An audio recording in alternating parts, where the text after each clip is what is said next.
Hello दोस्तों, राधे राधे। स्वागत है आपका हमारे चैनल में। आज हम आपको बताने जा रहे हैं एक ऐसे योद्धा के बारे में जो महाभारत के युद्ध को 1 मिनट में ख़त्म कर सकता था। दोस्तों, एक ऐसा वीर जिसकी वीरता देखकर श्री कृष्ण तक चौंक उठे। एक ऐसा योद्धा जिसने केवल 1 मिनट में महाभारत युद्ध समाप्त करने की शक्ति रखी।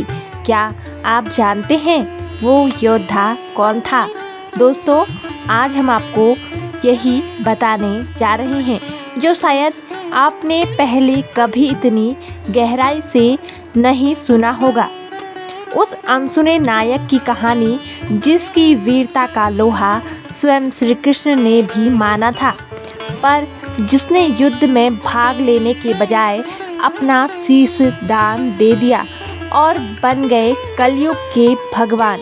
दोस्तों, कथा शुरू होती है द्वापर युग में। महाभारत का युद्ध करीब आ चुका था। चारों ओर अशांति थी और हर योद्धा अपने अस्त्र शस्त्र संवार रहा था। उसी समय महाभारत के युद्ध में बहुत दूर तक एक वीर अपने शस्त्रों की तैयारी कर रहा था। धरती पाप और अन्याय से करा रही थी। अधर्म अपने चरम पर था और कुरुक्षेत्र में महायुद्ध की आहट सुनाई देने लगी थी। एक ओर कौरव, दूसरी ओर पांडव और बीच में संपूर्ण ब्रह्मांड का संतुलन साधते हुए स्वयं श्री कृष्ण। इसी समय हिमालय की एक घाटी में एक तेजस्वी बालक अपने पिता घटोत्कच की छाया में युद्ध विद्या का अभ्यास करना शुरू किया। वह कोई साधारण बालक नहीं था। वह भीम का पौत्र और नागकन्या मौरवी का पुत्र था। जन्म से ही उसके शरीर में बल, बुद्धि और भक्ति का अद्वितीय संगम था। जैसे जैसे वह बड़ा हुआ, उसमें युद्ध कौशल की अद्भुत क्षमता विकसित हो गई। वह अकेले हजारों योद्धाओं के समकक्ष था, लेकिन उसकी सबसे बड़ी ताकत उसके 3 दिव्य बाण थे। 3 बाण जो उसे भगवान शिव की कठोर तपस्या से प्राप्त हुए थे। उस वीर बालक का नाम था बर्बरिक। वो कोई और नहीं, खाटू धाम के स्वामी श्री श्याम बाबा वीर बर्बरिक थे। दोस्तों, आइए सुनते हैं खाटू श्याम बर्बरिक की अद्भुत कथा और जानते हैं कि वह कैसे बने कलयुग में सबसे ज़्यादा पूजे जाने वाले भगवान और क्या थी उनके तीसरे बाण की सच्चाई। पहला बाण जिसे लक्ष्य कर छोड़ा जाए वह सभी शत्रुओं को चिह्नित कर ले। दूसरा बाण उन सभी चिह्नित शस्त्रों का संहार कर दे और तीसरा बाण गलती से निशान चूक जाए तो सब कुछ वापस बुला ले। बर्बरिक को वरदान था कि वह केवल इन 3 बाणों से ही पूरे विश्व को जीत सकता था। उसका रथ भी विशेष था। उसके नीचे घोड़े नहीं, बल्कि वह स्वयं अश्वगति से चलने वाला एक दिव्य वाहन था।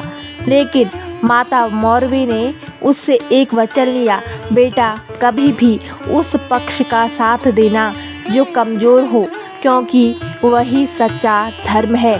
बर्बरिक ने माँ का वचन स्वीकार किया और प्रण लिया कि वह युद्ध में तभी भाग लेगा जब देखेगा कि कौन सा पक्ष दुर्बल है। और उधर कुरुक्षेत्र में युद्ध की तैयारियां जोरों पर थी। श्री कृष्ण जानते थे कि वह युद्ध केवल अस्त्रों का नहीं, बल्कि धर्म और अधर्म के बीच की परीक्षा है।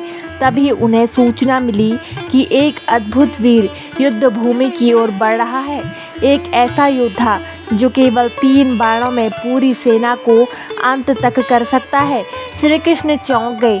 उन्होंने सोचा, यदि यह युद्ध में उतरा तो युद्ध का अंत एक ही पल में हो जाएगा और मेरी समस्त लीला अधूरी रह जाएगी। श्री कृष्ण ने तत्काल एक साधु का वेश धारण किया और बर्बरिक के मार्ग में आकर बोले, हे वीर, तुम युद्ध भूमि की ओर क्यों जा रहे हो? बर्बरिक ने विनम्रता से उत्तर दिया, हे मुनिवर, मैं युद्ध में भाग लेने जा रहा हूँ। परंतु केवल उस पक्ष से लड़ने के लिए जो दुर्बल होगा। यह मेरी माँ का आदेश है और मेरा वचन है। श्री कृष्ण ने मुस्कुराते हुए पूछा, तुम्हारे पास तो केवल 3 बाण हैं, क्या तुम इतने ही बाणों में युद्ध कर सकोगे? बर्बरिक ने गर्व से उत्तर दिया, हे महात्मा, केवल 1 बाण से मैं संपूर्ण सेना को समाप्त कर सकता हूँ। दूसरा तो केवल सावधानी मात्र है। श्री कृष्ण ने उसकी परीक्षा लेनी चाहिए। उन्होंने एक वृक्ष दिखाया जिसकी अनेक पत्तियां थीं। एक पत्ता छिपाकर उन्होंने अपने पैर के नीचे दबा लिया। बर्बरिक ने पहला बाण चलाया, उसने सभी पत्तियों को चिह्नित किया। अब दूसरा बाण छोड़ा, वह सीधा श्री कृष्ण के चरणों की ओर बढ़ा। श्री कृष्ण ने देखा पत्ता उनके पैरों के नीचे से भी निकलने लगा। तब उन्होंने बाण को रोक लिया और मन ही मन सोचने लगे, यदि यह योद्धा युद्ध में उतरा तो सारा युद्ध समाप्त हो जाएगा और धर्म की परीक्षा अधूरी रह जाएगी। अब श्री कृष्ण ने एक युक्ति बनाई। उन्होंने कहा, हे वीर, युद्ध में भाग लेने से पूर्व एक गुरु दक्षिणा देना भी धर्म है। क्या तुम मुझे गुरु मानकर कोई दक्षिणा दोगे? बर्बरिक ने कहा, निसंदेह आप मेरे लिए पूज्य हैं, जो भी मांगे वह शीश झुका कर दूंगा। तब श्री कृष्ण ने कहा, तो मुझे तुम्हारा शीश चाहिए। क्षण भर को मौन छा गया, परंतु बर्बरिक मुस्कुराए। वह जान चुके थे कि ये कोई साधारण मुनि नहीं, स्वयं योगेश्वर श्री कृष्ण हैं। उन्होंने अपने हाथों से अपना शीश काटकर श्री कृष्ण के चरणों में अर्पित कर दिया और कहा, हे प्रभु, मैं युद्ध में भाग नहीं लूँगा, परंतु आपसे निवेदन है कि मुझे युद्ध का साक्षी बनाकर कहीं ऊंचाई पर स्थापित कर दें, ताकि मैं संपूर्ण युद्ध देख सकूं।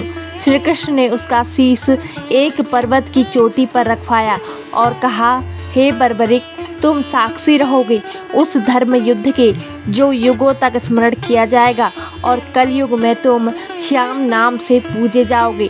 तुम्हारे भक्त तुम्हें खाटू श्याम बाबा कहकर पुकारेंगे। तुम्हारे दरबार में जो आएगा खाली हाथ कभी नहीं जाएगा। तुम कलयुग में मेरे स्वरूप माने जाओगे।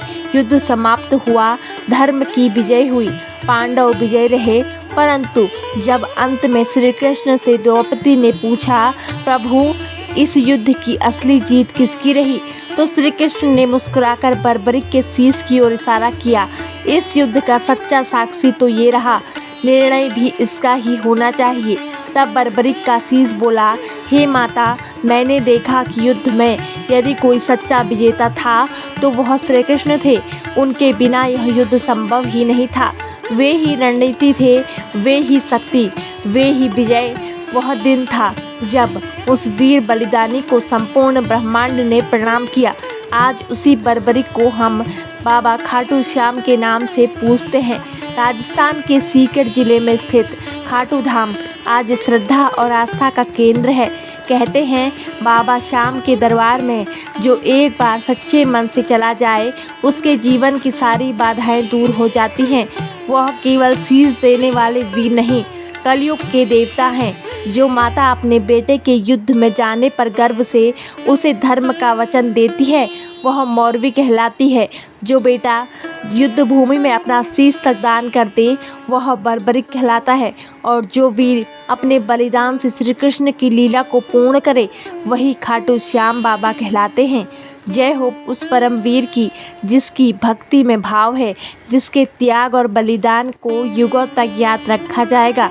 जय हो श्याम बाबा की, जो भक्तों के कष्ट हरते हैं और मनोकामनाओं को पूर्ण करते हैं। जय श्री खाटू के राजा, कलयुग के देवता, शीश दानवीर बर्बरिक। प्रेम से बोलिए, जय श्री हरि विष्णु, जय श्री कृष्णा।